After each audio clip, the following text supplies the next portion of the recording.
to solve the following quadratic equation: 2z squared minus 7z plus 13 is equal to 0. Remember the quadratic formula.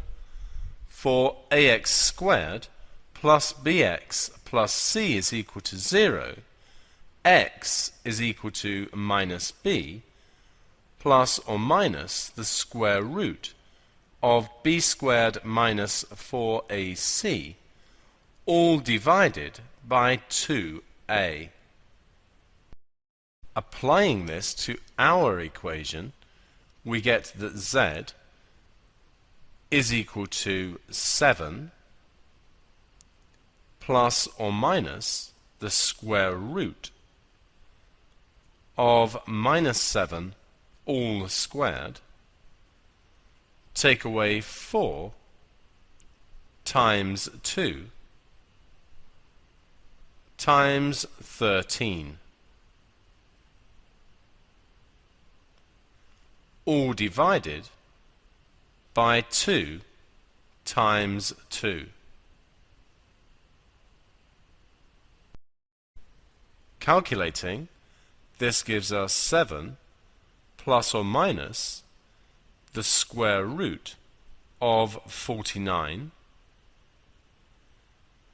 take away 4 times 2 times 13, which is 104, all divided by 4. So we have 7 plus or minus the square root of minus 55, all divided by 4.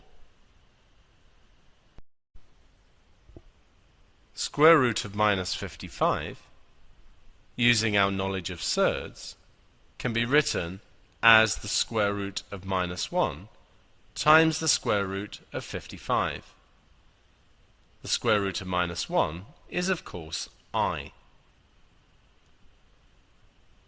So coming back to here, we have 7 plus or minus I root 55 divided by 4.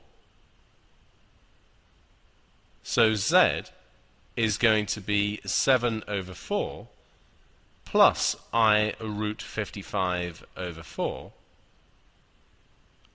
or 7 over 4 minus I root 55 over 4.